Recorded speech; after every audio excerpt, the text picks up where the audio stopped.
Hola chicos, muy buenos días. Mucho gusto encontrarme de nuevo con ustedes. Un saludo para todos. Espero que gocen de muy buena salud.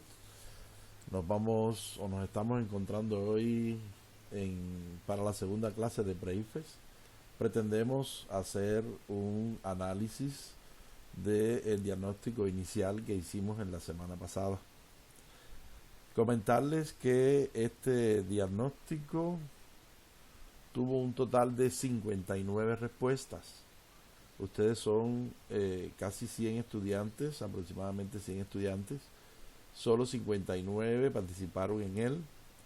Los resultados lamentablemente no son muy buenos. Pienso que la causa fundamental estuvo dada en que no hicieron un análisis de alguna manera profundo de los textos, de las preguntas. La comprensión de la pregunta les garantiza el 80% de la respuesta correcta. Y bueno, pues en el día de hoy pretendemos hacer un análisis de aquellas preguntas que más dificultades tuvieron. Pero antes pienso que pudiéramos felicitar a los estudiantes que alcanzaron los mejores resultados. Aquí estamos viendo que sale la publicación 5 de 20, 6 de 20 y así sucesivamente. 17 de 20 obtuvo José Fernando Aristizábal Machado del grupo 2. Está Carlos Enrique Rivero Ortega, también alcanzó 17 puntos de 20. Entonces felicitaciones para esos dos estudiantes, al igual que los que alcanzaron 13 y 12 puntos de 20, que son varios en los diferentes grupos. Vamos entonces hoy a hacer un análisis de las respuestas de las preguntas que más dificultad tuvieron. Bueno, me retiro de la cámara para que el video no pese tanto, pero espero que con atención ustedes analicen la explicación que les voy a dar. Decirles que pueden entrar nuevamente al diagnóstico. El día del examen solamente les decía cuál estaba buena y cuál estaba mala. Hoy, si vuelven a entrar, van a ver cuál es la respuesta correcta. Bien. Bueno, como veríamos ahorita, la pregunta con más dificultades fue esta, que dice que en un plano cartesiano se construyó un triángulo isósceles que tiene las siguientes características. Dos de sus vértices se encuentran ubicados en 1, 3 y 3, 1. Uno de sus lados mide, bueno, ahí faltó la medida, raíz de 10 unidades, pero no es necesario para responder la pregunta correctamente. No tiene lados paralelos a los ejes coordenados. ¿Cuáles pueden ser las coordenadas del tercer vértice? Bueno, realmente para responder esta pregunta nosotros debemos tener una hoja en la mano, debemos tener un lápiz para hacer un determinado análisis.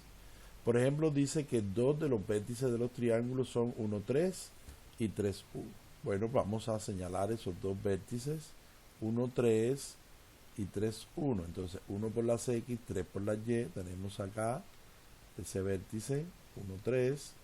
Y el vértice 3, 1 lo tenemos acá. Entonces, ahora nos están diciendo, bueno, pues, a ver si puedo agrandarlo. Bueno, ¿cuáles pueden ser las coordenadas del tercer vértice? La condición que nos están dando es que no tiene lados paralelos a los ejes de coordenadas. No tiene lados paralelos a los ejes de coordenadas. Bueno, si nosotros, por ejemplo, vamos a marcar de verde los posibles puntos de respuesta. Dice que 3,3. Analicemos si el tercer vértice fuera 3,3. Yo me pregunto, cuando trace ese triángulo, ¿tiene algún lado paralelo a los ejes de coordenadas? Pues claro que sí. Tenemos este lado que va a ser paralelo al eje X y tenemos este otro que también es paralelo al eje Y. Quiere decir entonces que ese punto no es el correcto. Digamos entonces, vamos a buscar el próximo punto, 3,4. 3,4 sería acá.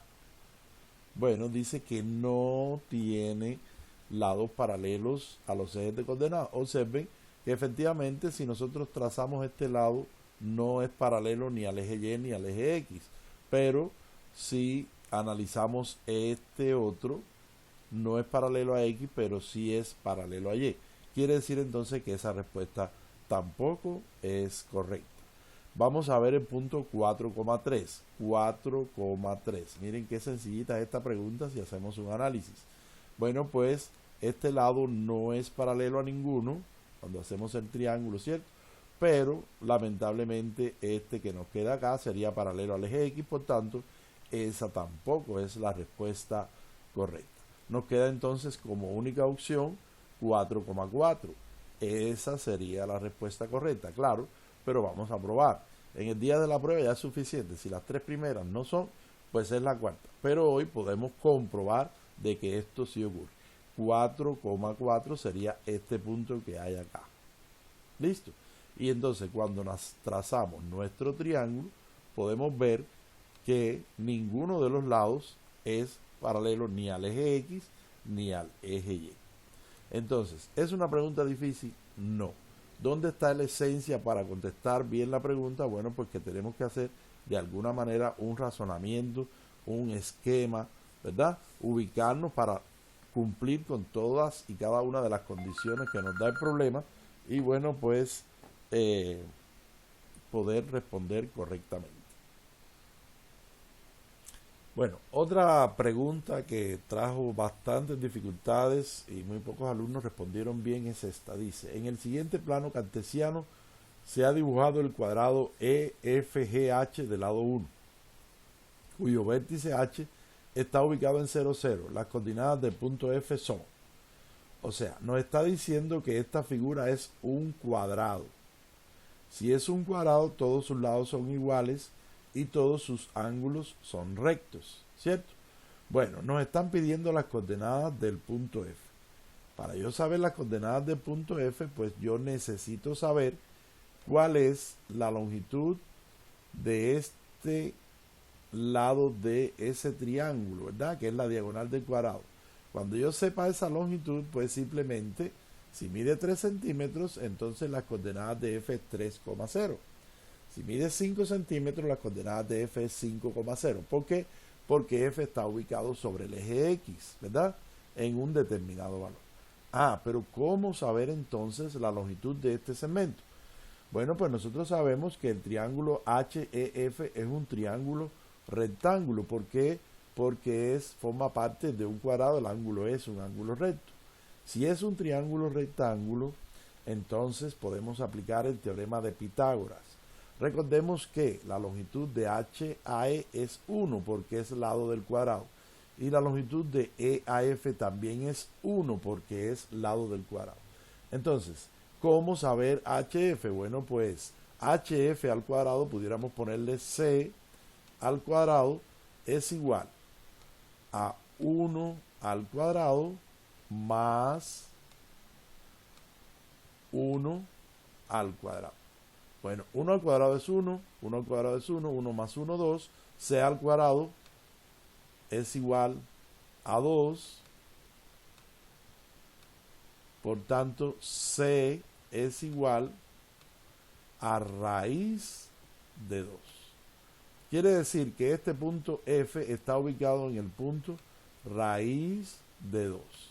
¿Y cuáles son las coordenadas entonces de un punto que está ubicado en el eje aquí en raíz de 2? Bueno, por X raíz de 2 y por Y 0.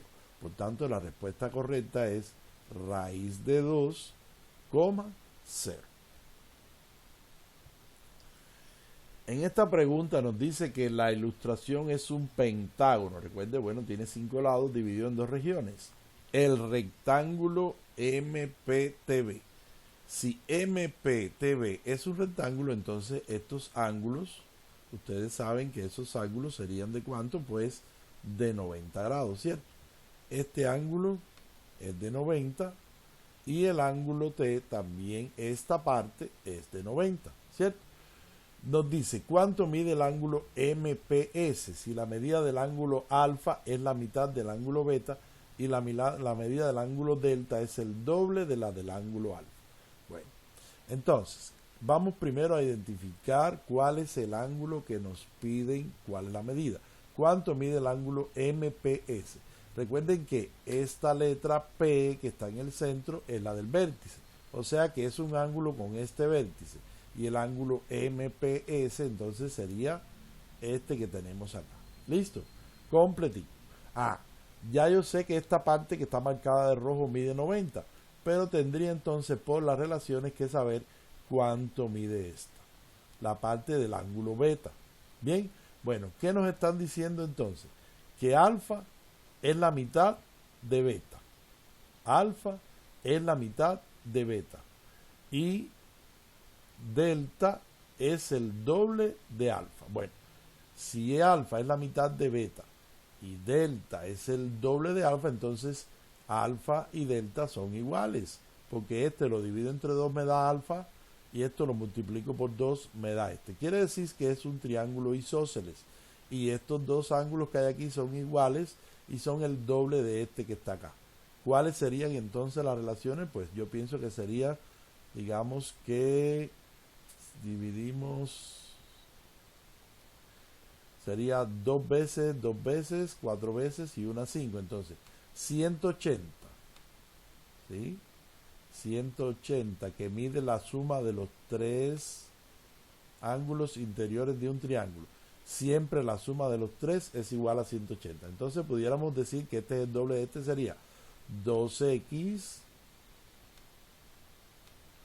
más 2x que mide delta más alfa que sería x. Bueno, eso se lo pueden sacar por lógica también, ¿cierto? Entonces pueden decir, bueno, 2 veces este más 2 veces este serían 4 veces y unas 5 veces. O sea que 180 al final me va a quedar 5x es igual a 180. O sea que para saber la amplitud de alfa, simplemente tengo que dividir 180 entre 5. De esta forma entonces x va a ser igual a 36. Tengo que sacar mi cuentecita. Recuerden, muchachos, que de pronto en una prueba de inglés, en una prueba de lectura crítica o cualquier otra, no es necesario hacer cuentas, pero en matemáticas sí hay que hacer cuentas. Para eso nos dan una hojita, nos dan un lápiz. Bueno, pero será entonces que el ángulo es 36. Observemos que no está dentro de las opciones de respuesta. Ah, pues claro que no es 36. ¿Por qué?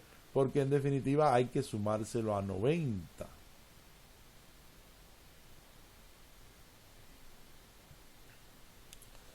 Claro, cuando sumamos 90 más 36 nos daría 126. Tampoco están las opciones de respuesta. ¿Qué significa? Bueno, recuerden que este que hallamos x es este más pequeño alfa.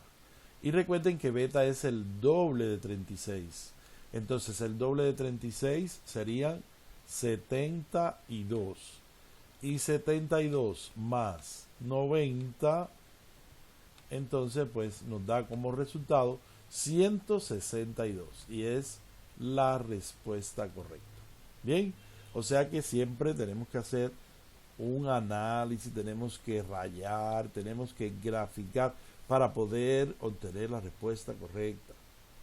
Si miramos hacia un lado, miramos al otro y no hacemos operaciones, es muy difícil responder correctamente. A veces algunos estudiantes me dicen, profe, pero lo que me dan para una pregunta es 1 minuto y medio, son 2 minutos y no me da tiempo a hacer eso. Bueno, pues de pronto hay otra pregunta que te lleva menos tiempo. Recuerda que ese tiempo que te dan es promedio. Y algunas preguntas te llevan un poquito más de tiempo, requieren del análisis. ¿Qué hacemos con marcar todas muy rápido y que todas estén malas? Bueno, pues si dedicamos un tiempito y nos da para hacer menos preguntas, pero que sean correctas, que es lo más importante. El orden de las preguntas que están relacionadas con geometría, que en definitiva es lo que vamos a tratar de explicar en el día de hoy, después de este análisis, pues tenemos esta otra pregunta que dice que al rectángulo EFGH con las dimensiones que ahí dice, se le aplicó una rotación de 90 grados en el sentido contrario a las manecillas del reloj. O sea, ya él tuvo un movimiento. Ese movimiento fue una rotación, ya él tuvo una rotación en el sentido contrario de las manecillas del reloj. Esto que tenemos acá no es el rectángulo original, sino el resultado de una rotación con centro en H. ¿Listo? Ya él fue rotado, ya eso ocurrió. Y se obtuvo el rectángulo E', F', G', H', que es el que está ahí visualizado, que se muestra. Las coordenadas originales. Bueno, si con respecto a F ya él rotó en sentido contrario a la manecilla del reloj, ¿dónde estaba el original? Bueno, evidentemente el original, vamos a cambiar el color acá, el original simplemente antes de rotar era acá, porque rotó con respecto al punto H. Bien, bueno, las coordenadas originales de punto F, o sea, F, miren dónde cayó, acá. Listo. Este es el punto original F, similar a la pregunta que tuvieron anteriormente. Vamos a buscar entonces qué coordenadas tiene F. Recuerden que esto mide desde F hasta H, mide 2 unidades, ¿sí? 2 unidades. Y que esto acá mide 1 unidad, ¿cierto? Entonces, si nosotros a este punto 1 le sumamos 2, entonces, ¿qué coordenadas tiene F? Ya sé que muchos se han dado cuenta, las coordenadas entonces serían 3 por el eje X, y como está sobre el eje X, la coordenada Y sería 0. Esa sería la respuesta. Entonces, las coordenadas originales de F antes de rotar con respecto al punto H, ¿cuáles serían? 3,0. Listo. La otra pregunta de geometría básica que tenemos en ese diagnóstico es la siguiente. A continuación se presenta el desarrollo plano de un sólido con las medidas en centímetros de algunos lados de los polígonos que lo componen. ¿Cuál es el volumen del sólido? Bueno, si nosotros cerramos esto y lo convertimos en un cuerpo, vamos a tener un prisma de base triangular. Ya recordamos ahorita que la fórmula del volumen del prisma siempre es volumen es igual a área de la base por la altura, ¿sí? En todos los cuerpos, después lo vamos a recordar nuevamente, área de la base por la altura. Pero ¿qué tiene de base ese prisma? Bueno, de base ese prisma tiene un triángulo. Y ustedes saben que el área del triángulo es base por altura sobre 2. Quiere decir entonces que nuestro volumen sería la base del triángulo 3 por la altura del triángulo 4 entre 2. ¿Sí? Bueno, ese es el área de este triángulo solamente. ¿Y por quién hay que multiplicarlo? Por la altura. ¿Y cuánto es la altura? 7, ¿verdad? Entonces, por 7. Bueno, cuando hagamos esa operación vamos a tener el volumen. Sería 3 por 4, 12. Entre 2, 6. Y 6 por 7, 42. 42 centímetros cúbicos es la respuesta. O sea, ¿qué hay que saber en este caso para poder responder? El volumen de un cuerpo, ¿cuál es la forma? ¿Está claro? Perímetro, área y volumen son cuestiones que todos los años evalúa el INFES. Y esas formulitas de las figuras básicas debemos tenerlas muy claras. ¿Listo? Bien, continuamos. Bueno, esta es la última pregunta que aparece en el diagnóstico de elementos básicos de geometría. El resto de las preguntas las vamos a dejar para el próximo encuentro, las que son de estadística, para un próximo encuentro, en definitiva, con relación al tema que aborda.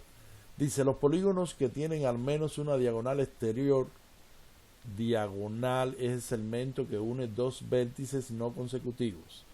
O sea, esto es una característica que tiene el INFES. Hay conceptos que ustedes deben dominar, pero a veces el INFES se los escribe en la propia pregunta. Lo único que necesita es que ustedes comprendan ese concepto. Repito, los polígonos que tienen al menos una diagonal exterior, diagonal el segmento que une dos vértices no consecutivos. ¿Qué polígonos hay aquí? Miren, tenemos este triángulo QRL, tenemos este que es un cuadrilátero LRNEAM, tenemos los triángulos, bueno, en definitiva, los que tienen al menos una diagonal exterior se llaman polígonos cóncavos, ¿sí? Bien, ¿cuál de los siguientes polígonos de la figura es cóncavo? Bueno, ahora empezamos a buscar de las opciones de respuesta. Vamos a ver qué nos dicen como respuesta. Vamos a marcar el primero de rojo, ¿sí? Dice LMNR. LMNR. Aquí está el polígono.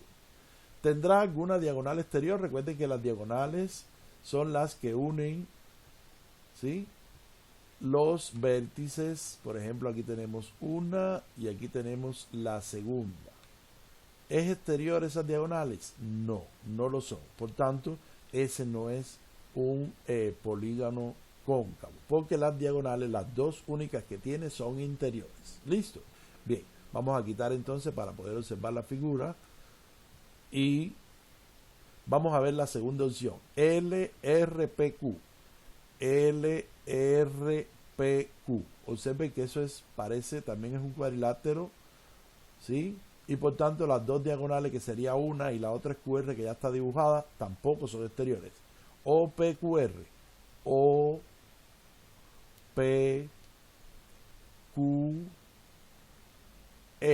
Observen. OPQR. Dice O.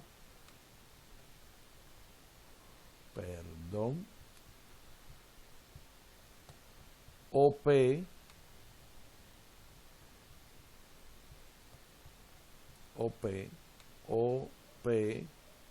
QR. Vamos a analizar las diagonales que tiene ese polígono. Disculpe que los trazos me queden un poquito curvos. Bueno, hay una diagonal acá que es PR. Esa es interior, porque esos dos vértices están unidos por una diagonal interior. Pero observen qué pasa con la diagonal QO. Esa es exterior. O sea que ese polígono que tiene al menos una diagonal exterior es lo que se llama un polígono cóncavo. Entonces esa es la respuesta. El polígono cóncavo es OPQR. Aquí está la respuesta. OPQR. Esa es la respuesta correcta. Bueno, muchachos, hasta aquí el análisis de las preguntas que teníamos en el diagnóstico de geometría. Como ustedes ven, no son preguntas tan difíciles. Lo que sale en IFES requiere de un mínimo de conocimientos matemáticos, pero de mucha comprensión de la situación que nos plantea, mucha comprensión del enunciado, mucho análisis de la figura que nos están mostrando. Ahora les voy a hacer un nuevo video donde les explico los conceptos básicos de geometría que ustedes deben conocer para poder responder preguntas de geometría. Y bueno, pues les voy a dejar un nuevo cuestionario, pero todas las preguntas que van a hacer son de geometría. Ese cuestionario va a estar habilitado a partir de las 10 de la mañana para que primero puedan ver los dos videos y hasta las 8 de la noche. Desde las 10 de la mañana hasta las 8 de la noche van a tener un nuevo cuestionario de geometría, igual con 20 preguntas.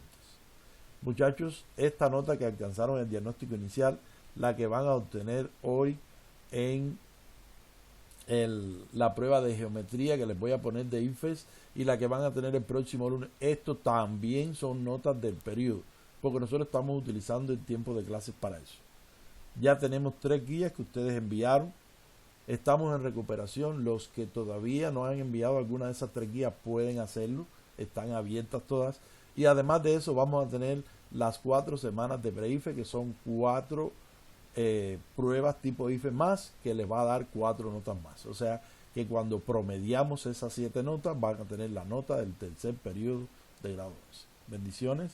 Nos vemos dentro de un ratico. Este video dura exactamente 30 minutos y vamos a hacer uno nuevo explicando los elementos básicos de geometría que pueden necesitar para responder las preguntas. Saludos, bendiciones.